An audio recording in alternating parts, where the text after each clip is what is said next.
Hello everyone, good evening. आप सभी का ई ग्राम चैनल पर स्वागत है। जैसा कि हम आप लोग के लिए एलएसडब्ल्यू का सारा जो कंटेंट है ये लेकर आ रहे हैं। आपको एलएसडब्ल्यू का सारा जो कोर्स है वो हम आपको शॉर्ट में बताने का प्रयास कर रहे हैं, जिससे कि आपका जो मेंस में आपसे डीपीओ मेंस है उसमें आप सारा कुछ आसानी से लिख सको। तो हम लोग 3 टॉपिक देख चुके थे पेपर 1 का। एक आपका principle of labour legislation, history क्या है, इंडिया में कैसे ये डेवलप हुआ, इंडिया में लेबर क्या हिस्ट्री है, साथ ही इंडिया में क्या कॉन्स्टिट्यूशनल प्रोविजंस हैं। इसके बाद 12 एक्ट है जो कि हम लोग करेंगे। अभी आज हम लोग क्या करते हैं, 12 के बाद क्या है, आईएलओ। आईएलओ के बारे में पढ़ना, आईएलओ क्या है, कैसे बना, आईएलओ का क्या वर्क है, ये सारा कुछ हम लोग को पढ़ना। तो अभी हम लोग आईएलओ के बारे में देख लेते हैं, आईएलओ के बारे में पढ़ लेते हैं।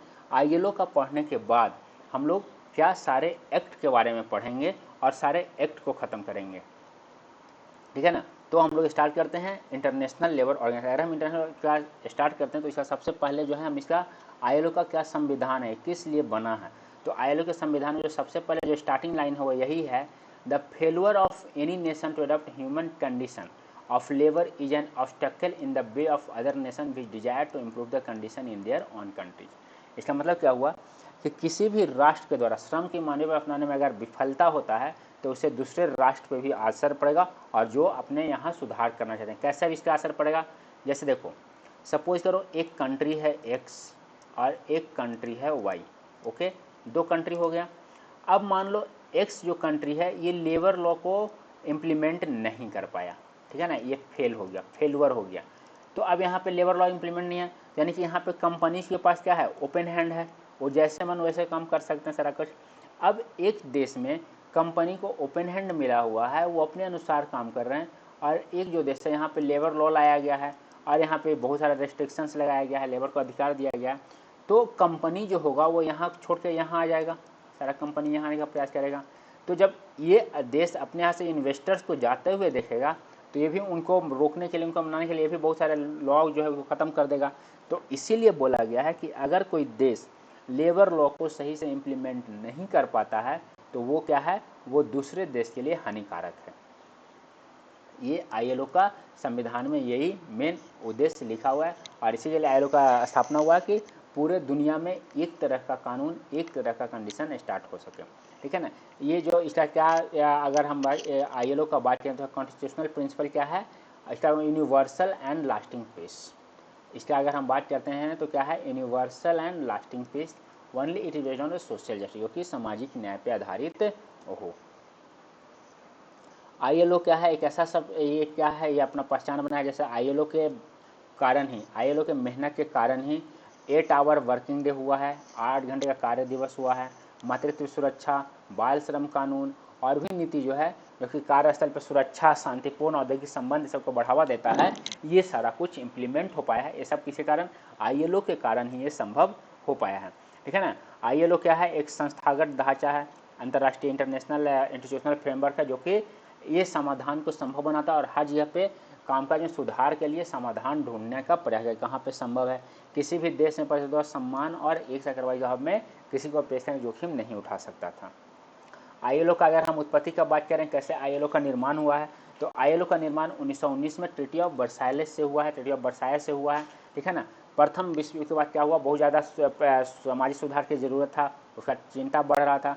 तो इसी को दृढ़ विश्वास को व्यक्त करने के लिए क्या है, अंतर्राष्ट्रीय स्तर पर सुधार करने के लिए आईएलओ का गठन किया गया था। ये दुनिया का एकमात्र त्रिपक्षीय संयुक्त राष्ट्र एजेंसी है। क्या है ये, त्रिपक्षीय यूएन एजेंसी है, यूएन का स्पेशलाइज्ड एजेंसी है, जो कि 1919 से है, और एक ट्राइपार्टाइट है, त्रिपक्षीय। त्रिपक्षीय कैसे है, क्योंकि इसमें गवर्नमेंट के एम्प्लॉय भी रहते हैं, एम्प्लॉयर के रिप्रेजेंटेटिव भी रहते हैं, और वर्कर्स के रिप्रेजेंटेटिव भी रहते हैं। यानी कि अगर हम बात करते हैं तो आईएलओ में गवर्नमेंट के रिप्रेजेंटेटिव, एम्प्लॉयर्स के रिप्रेजेंटेटिव और वर्कर्स के रिप्रेजेंटेटिव, तीनों वहाँ पे रहते हैं, और ये सारा सेट होता है, लेबर स्टैंडर्ड सेट होता है, पॉलिसी डेवलप होता है, साथ साथ ऐसा प्रोग्राम प्रमोट किया जाता है जिससे कि डिसेंट वर्क, तो एक ऐसा हो सभी के लिए एक सभ्य काम हो, काम को बढ़ा देने वाला कार्यक्रम तैयार है, जिसमें किसी तरह का ऑक्यूपेशनल हेल्थ प्रॉब्लम नहीं आए, किसी के इमेज स्टेटस पर कोई असर ना आए, ये सारा कुछ यहाँ पे देखा जाता है। ये क्या है, ये पहला एफिलिएटेड स्पेशलाइज्ड एजेंसी बना यूनिट का, क्या 1946 में। 1946 में ये यूएन का स्पेशलाइज्ड एजेंसी बन गया। इसका हेडक्वार्टर कहाँ है? जिनेवा, स्विट्जरलैंड में हेडक्वार्टर है। इसका फाउंडिंग मिशन क्या है? Social justice is essential to universal and lasting peace. संस्थापक मिशन क्या है? और फाउंडिंग मिशन अगर हम बात करें आईएलओ का, किस लिए बनाया गया इसको, तो सार्वभौमिक एवं अस्थायी शांति के लिए सामाजिक न्याय आवश्यक है। अंतर्राष्ट्रीय स्तर पर मान्यता प्राप्त मानव श्रम को बढ़ावा देता है। और साथ ही साथ आईएलओ को 1969 में नोबेल शांति पुरस्कार दिया गया। कब दिया गया है? 1969 में आईएलओ को नोबेल शांति पुरस्कार भी मिला है। ठीक है।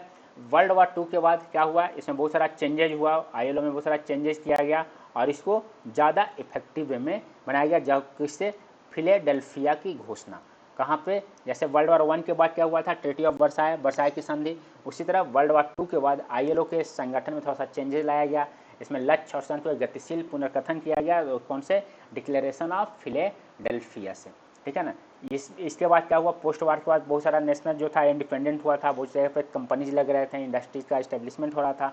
तो इसी सब के लिए आईएलओ जो था वो ज़्यादा एग्रेसिवली काम किया और ज़्यादा इफेक्टिवली काम करने का प्रयास किया। 1946 में यह पहला स्पेशलाइजेशन था यूएन का और अपने 50वें एनिवर्सरी पे इसको नोबेल पीस प्राइज 1969 में दिया गया।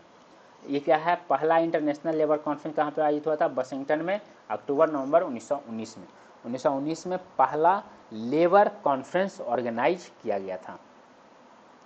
आईएलओ कैसे वर्क करता है ये भी हम लोग को देखना है कि आईएलओ काम कैसे करता है। तो आईएलओ एक त्रिपक्षीय संरचना है जो कि अपने आप में बिल्कुल अद्वितीय, यूनिक है। ठीक है ना। जैसे कि इसमें नियोक्ता, श्रमिक के प्रतिनिधि, साथ साथ आपका गवर्नमेंट के प्रतिनिधि आते हैं जो कि सामाजिक साझेदार हैं। कौन सामाजिक साझेदार है? नियोक्ता और श्रमिक दोनों सामाजिक साझेदार। कैसे हैं? क्योंकि एक दूसरे के बिना दोनों का काम संभव नहीं है। अगर लेबर बायकॉट कर देगा तो एम्प्लॉयर कुछ नहीं कर पाएगा। अगर एम्प्लॉयर लेबर के साथ ट्रीटमेंट नहीं कर पाएगा, एम्प्लॉयर लेबर को जॉब पे नहीं रखेगा तो लेबर भी कुछ नहीं कर पाएंगे। इसीलिए इनको क्या बोला गया है? इनको सोशल पार्टनर बोला गया है। इसका अर्थव्यवस्था के सामाजिक साझेदार हैं। ठीक है ना। इसलिए नीति और कार्यक्रम में आवाकार देने के लिए सरकार के साथ इनको समान स्टेज मिलता है, समान आवाज़ इनको दिया जाता है। आईएलओ जो है वो क्या इंकरेज किया? ट्राइपार्टिज्म को इंकरेज किया ताकि इसके जो मेंबर स्टेट हैं वो सोशल डायलॉग आपस में बात कर सकें, ट्रेड यूनियंस के बीच में, एम्प्लॉयर्स के बीच में, एम्प्लॉइज़ के बीच में और साथ साथ गवर्नमेंट के साथ, ताकि और अच्छा जो आपका पॉलिसीज है वो सबके बेटरमेंट के लिए, सबके डेवलपमेंट के लिए वैसा पॉलिसीज आ सके। ठीक है ना। मिनिमम इंटरनेशनल लेबर स्टैंडर्ड जो है, ब्रॉड पॉलिसी जो है, ये सारा कुछ सेट किया गया इसके द्वारा। और ये हर साल जब एनुअली मीट करते हैं तो उसमें ये सारा कुछ सेट किया जाता है। हर 2 साल पे इनका कॉन्फ्रेंस होता है जिसमें बाइनेलियर वर्क प्रोग्राम और बजट को एक्सेप्ट किया जाता है। कॉन्फ्रेंस में और क्या होता है? इंटरनेशनल फोरम में डिस्कशन होता है कैसे वर्ल्ड और लेबर प्रॉब्लम्स को कैसे ठीक किया जाए, ये सारा कुछ। साथ ही साथ हर मेंबर को एक राइट होता है। क्या राइट होता है? अपने 4 डेलीगेट्स भेजने का। 4 जो उसके प्रतिनिधि होते हैं, जिसमें 2 गवर्नमेंट के प्रतिनिधि होते हैं, एक एम्प्लॉयर के होते हैं और एक एम्प्लॉई के होते हैं। इस तरह से भेजा जाता है। और डेलीगेट जो हैं वो एकदम फ्रीली और इंडिपेंडेंटली बात करते हैं, वोट करते हैं। इनको ऐसा नहीं कि गवर्नमेंट जो चाहे वही हो, गवर्नमेंट के अपोजिट जाकर भी उस देश के जो एम्प्लॉयर और एम्प्लॉय के रिप्रेजेंटेटिव है वो अलग कर सकते हैं। ठीक है ना।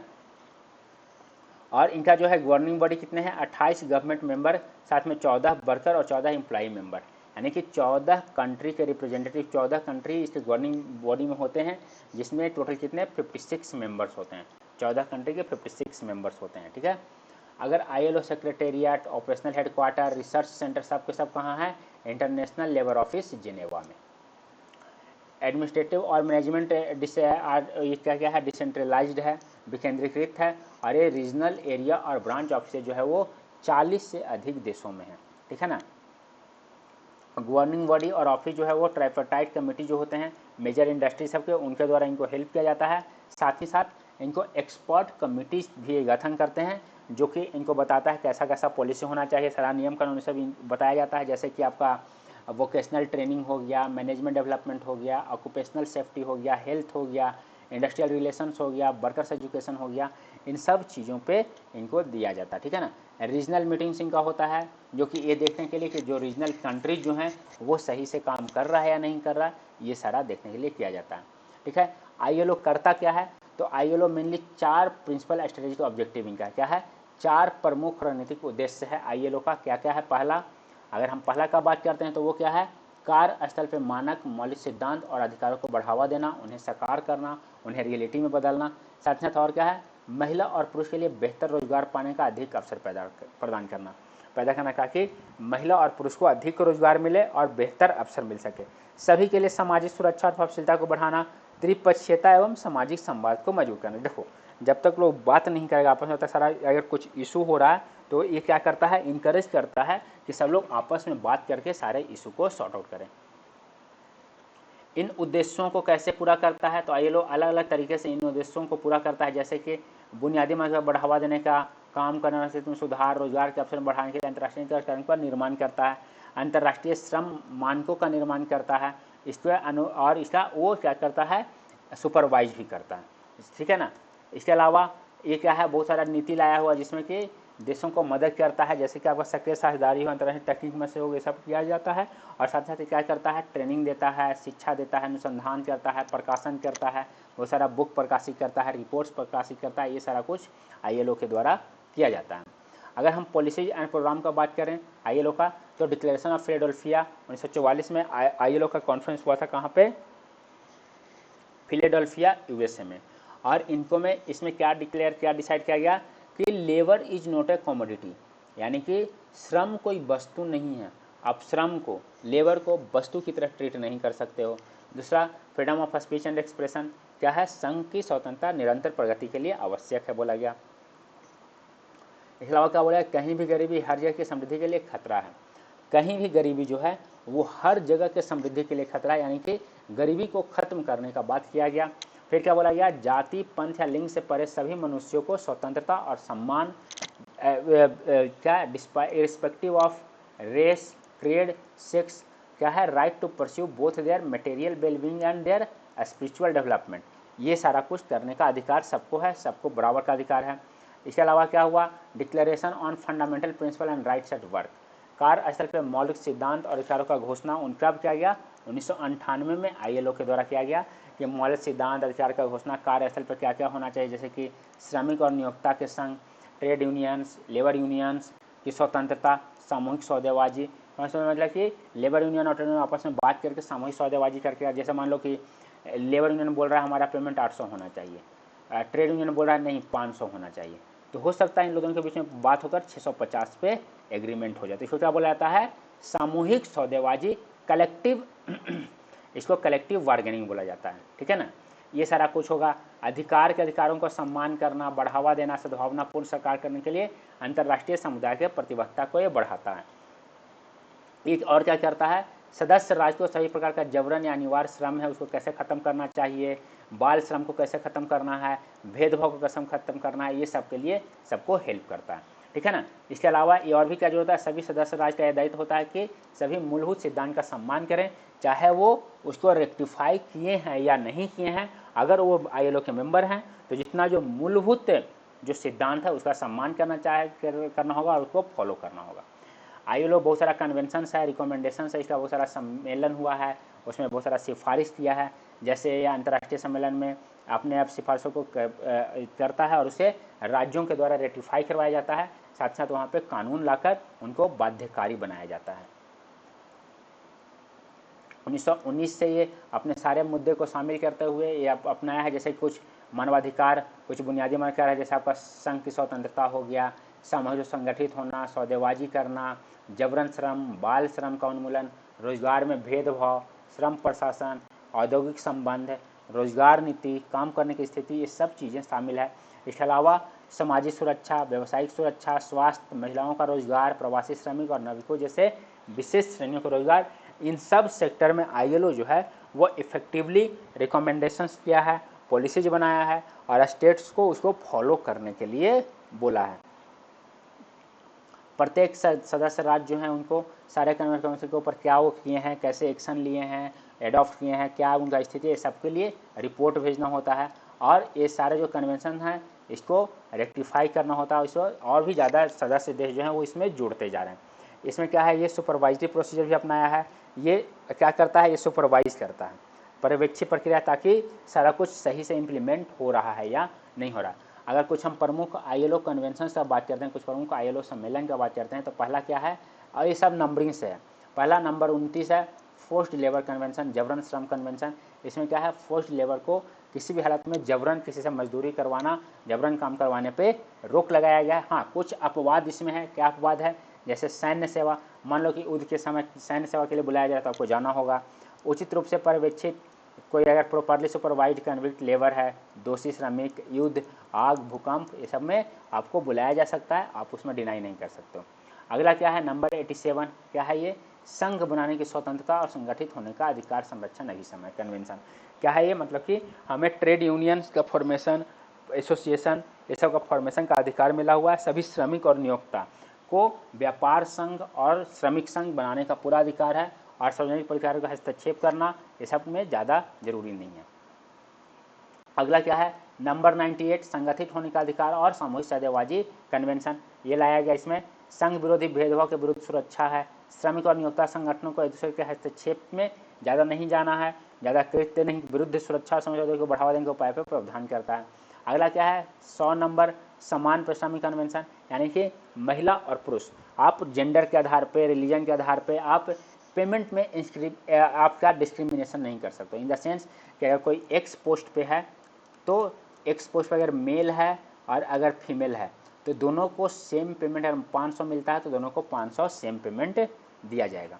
संख्या 105 में क्या है, जबरन श्रम उन्मूलन कन्वेंशन 1957। इसमें क्या है, एबोलिशन ऑफ फोर्स्ड लेबर, किसी भी प्रकार के जबरन या अनिवार्य श्रम, यानी कि चाहे आप पैसा देकर ही काम क्यों न करवा रहे हो, अगर हमें काम करने का मन नहीं है, अगर आप हमसे ज़बरदस्ती करवा रहे हो तो वो जबरन श्रम में आता है। इसमें भेदभाव ऐसा पे प्रतिबंध लगाता है। संख्या 111, भेदभाव रोजगार और व्यवसाय अभिसमय, एम्प्लॉयमेंट ऑक्यूपेशन कन्वेंशन, डिस्क्रिमिनेशन, किसी भी आधार पर डिस्क्रिमिनेशन नहीं होना चाहिए एम्प्लॉयमेंट में, ट्रेनिंग में, working condition on ground of race, colour, sex, religion, political opinion, मतलब कि किसी भी तरह से हमारा भले आइडियोलॉजी आपसे डिफरेंट है लेकिन हमारे बीच में कोई डिस्क्रिमिनेशन, भेदभाव नहीं होना चाहिए। न्यूनतम आयु अभिसमय, मिनिमम एज कन्वेंशन, ये क्या था, इसका मुख्य उद्देश्य क्या था, चाइल्ड लेबर को रोकना।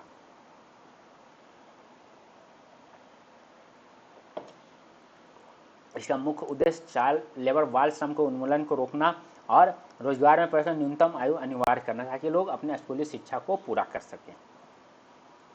नंबर 182, बाल श्रम पे सबसे बुरे स्वरूप का convention, worst form of child labour जो है उसको खत्म करने के लिए, जैसे कि आपका जो स्लेवरी है, सिमिलर प्रैक्टिसेज है, force recruitment for use in arm conflict, prostitution, pornography, ये सब क्या है, ये सब worst form of child labour है। इसको खत्म करने के लिए 1999 में कन्वेंशन हुआ था।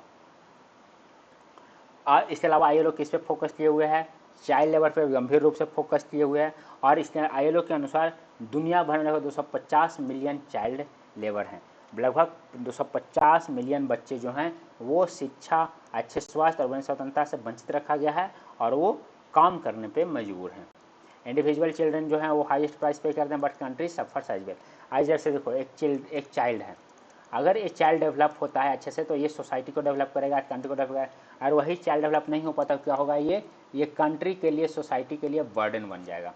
तो इसलिए बोला जाता है व्यक्तिगत से बच्चे जो सबसे अधिक कीमत होते हैं लेकिन देश भी इससे प्रीत होता है, इसलिए बाल श्रम को रोककर बच्चों को पढ़ाना जरूरी है। चाइल्ड लेबर को ख़त्म करना इनका एक गोल है, सबसे बड़ा गोल है। और ये also promoting economic and human development, और ये आर्थिक और मन का बढ़ावा देने का भी एक बहुत शक्तिशाली तरीका है। ठीक है, अगला क्या है, आईएलओ न्यूनतम आयु सम्मेलन 1973 जो है बाल श्रम को कम करने का चांस मिला, और बुरे स्वरूप जो है इसमें भी बाल श्रम को, ये सब को खत्म करने के लिए आईएलओ जो है वो नए नए प्रावधान लाया। लिंग और नौकरी, जेंडर एंड जॉब्स, इसमें भी आईएलओ का विशेष नज़र रखता है कि जेंडर के आधार पर कोई डिस्क्रिमिनेशन नहीं हो सके और औरत तथा पुरुष को समान रूप से सभ्य कार्य करने के लिए मिल सके, ऐसा मौका उनको मिल सके। जेंडर इक्वलिटी, लैंगिक समानता, सभ्य कार्य एजेंडे के साथ ये इसे इस्टेब्लिश किया गया था। लैंगिक समानता पर आईएलओ का दृष्टिकोण अपने सभी नीतियों और कामों में लैंगिक का मूल धारा में लाना, मतलब कि जेंडर जो डिस्क्रिमिनेशन होता है इसे खत्म करना, जेंडर इक्वलिटी करना आईएलओ का मुख्य एम है, मुख्य लक्ष्य है। ठीक है ना। महिला, इनके अनुसार क्या है, महिला जो है दुनिया के श्रम बाजार को बदल दी है और वो ऐसा देखने को मिला है कि पुरुष के कंपेरिजन में महिला जो है वो ज़्यादा सक्सेसफुल रही है।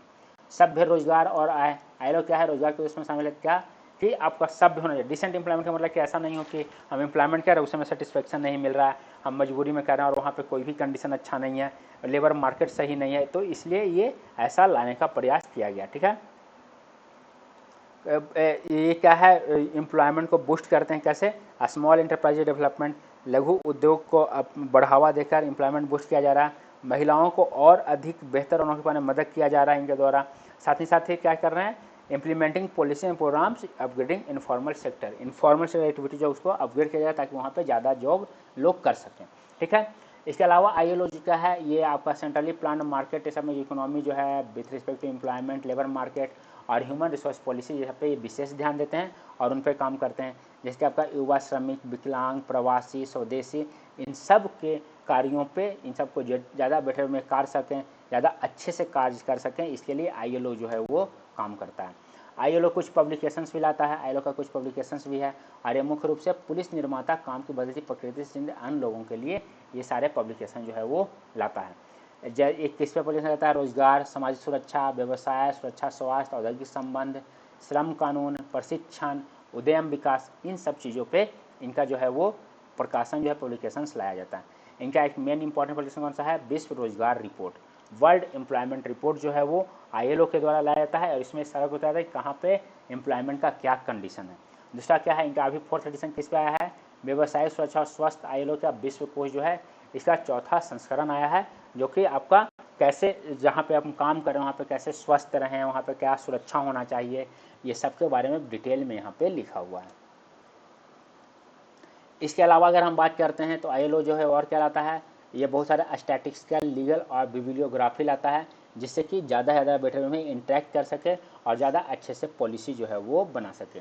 इसका और क्या आता है, year book of labour statics, labour के स्टैट्स पे, लेबर के डाटा पे इनका ईयर बुक आता है और इसमें ये पूरे दुनिया को कवर करते हैं और इसमें बताते हैं कौन क्या काम कर रहा है, कहाँ पे काम कर रहा है, कैसे काम कर रहा है, वर्किंग आवर क्या है, उनको कितना पैसा मिल रहा है, ये सही है या गलत है, उनको और मिलना है, ये सारा रिपोर्ट तैयार करता है। ठीक है, इसके अलावा ILO जर्नल जो हैं वो त्रैमासिक रूप से अंग्रेजी, फ्रेंच और स्पेनिश होते हैं और ये आपका जो रिसर्चर्स होते हैं उनको ये बहुत हेल्प करता है। ILO और क्या पब्लिश करता है, लेबर स्टेशन और मैगजीन प्रोड्यूस करता है, जो कि आपका डेवलपमेंट इस फील्ड में क्या क्या डेवलपमेंट क्या कैसे सारा कुछ बताया जाता है। अगर हम ILO का संगठनात्मक ढांचा देखें तो क्या होता है, ये त्रिस्तरीय ट्राइपार्टाइट है, तो इसमें 3 होते हैं, कौन कौन, सरकार, नियोक्ता और श्रमिक के प्रतिनिधि होते हैं। इंटरनेशनल लेबर कॉन्फ्रेंस जो है वो ईयरली होता है और ये इसको इंटरनेशनल पार्लियामेंट ऑफ लेबर भी बोला जाता है। अगर गवर्निंग बॉडी देखें तो ये इसका मुख्य कार्यकारी परिषद है जो सारा काम देखता है, क्या करता है, ये वर्ष में 3 बार जिनेवा में इसका बैठक होता है और ये सारा जो नीतिगत निर्णय है, जो policy making decision of ILO है वो गवर्निंग बॉडी के द्वारा लिया जाता है। ठीक है ना, इसके अलावा ये जो कॉन्फ्रेंस होते हैं एडॉप्टेशन के लिए कब वो सबमिट होगा, कब एडॉप्ट होगा, सबको देखते हैं। इनका और क्या काम होता है, उद्योग को कवर करना, त्रिपक्षीय समिति द्वारा सहायता प्राप्त करना और आगे नीति बनाना। अगला क्या है, अंतर्राष्ट्रीय श्रम कार्यालय, इंटरनेशनल लेबर ऑफिस जो है ये अंतर्राष्ट्रीय श्रम का स्थायी सचिवालय है और ये कहाँ से, जिनेवा से सारा कुछ होता है और ILO का समग्र जो केंद्र बिंदु है और शासन का जांच करता है, हमारे केंद्र में सारा काम करता है। ठीक है ना, और ILO का जो है क्षेत्रीय बैठक समय समय पर यहाँ पे आयोजित किया जाता है।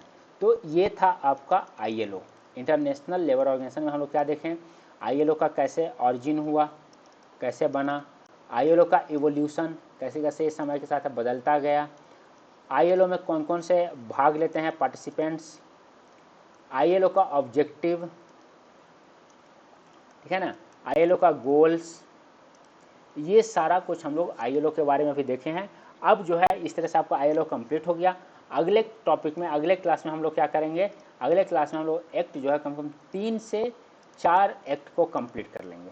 अगर हम 4 एक्ट को कंप्लीट करते हैं तो एक दिन में, तो 3 दिन में आपका 12 एक्ट जो है वो कंप्लीट हो जाएगा। ठीक है, तो आज इतना ही रहने देते हैं, मिलते हैं अगले क्लास में। तब तक के लिए धन्यवाद, शुभ रात्रि। आपका अच्छे से पढ़ाई करो और बिना किसी स्ट्रेस के आप आराम से, क्योंकि नींद लेना भी बहुत ज़रूरी है। तो इसी, ठीक है, मिलते हैं अगले क्लास में।